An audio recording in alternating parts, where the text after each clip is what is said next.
नईम साहब, ये उस दिन में मैंने एक कोई 5 मिनट की गुजारिशात की थी।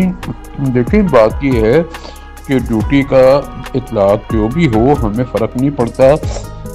सबसे ज़्यादा ज़रूरी ये है कि फर्नेस की जो लागत है तो मद्देनज़र रख के, ये सबको पता है कि हमारे मुल्क में पूरे खत्े में सबसे महंगी बिजली है और सबसे महंगी गैस है, ठीक है ना। तो कुदरती बात है कि इन्हीं स्टील में दो ये चीज़ें जो हैं वाइटल रोल प्ले करती हैं, इनका बहुत बड़ा अमल दखल है।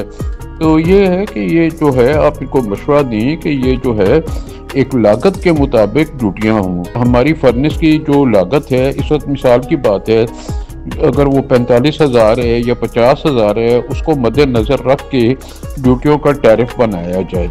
ये बड़ा ज़रूरी है। मैंने उस दिन भी आपको गुजारिश की थी कि बाकायदा कमेटी बनती थी, उस कमेटी में सब लोग अपना हिसाब लेकर आते थे, सारी छानबीन होती थी और फिर उसकी ड्यूटियों का तयन होता था कि इस आइटम पे 0% होगी, किस पे 5% होगी, किस पे 10% होगी।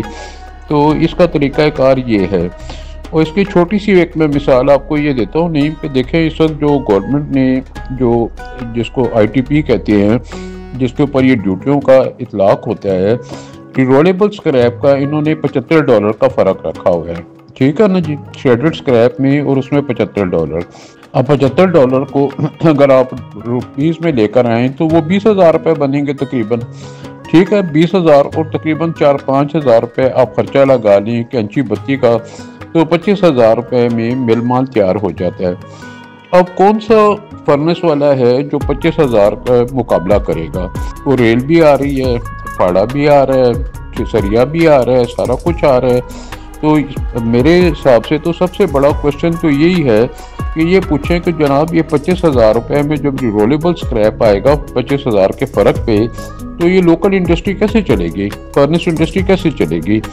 ये 45,000 का ख़र्चा भी डायरेक्ट ख़र्चा है। इसमें जो आपकी वैल्यू एडिशन का सेल टैक्स जो 8B का है वो अभी शामिल नहीं है। अगर आप उसको भी शामिल करें तो ये 48-50 हज़ार रुपये पे ख़र्चा जाता है। तो ये गुजारिश है, अगर आपके वसातत से ये बात लार्ज स्केल वाले दोस्तों तक पहुंचती है, मैं भी उनको गुजारिश करूंगा। जावेद साहब मेरे बड़े अच्छे दोस्त हैं, मैं भी उनको बोलूँगा कि जनाब ये आप इसको मौखर करने की और उसकी बात ना करें। उनको तो ये कहें कि जी आप हमें बैलेंस करें ताकि हमारी इंडस्ट्री चल सके। हमारी बला से 0% ड्यूटी हो, 10% हो, हमें बैलेंस करें, ठीक है ना जी। ये मेरी गुजारिश है। बहरहाल मैं जावेद से कल बात करूँगा और फिर आपको आगाह करूँगा कि वो क्या फरमाते हैं। Thank you.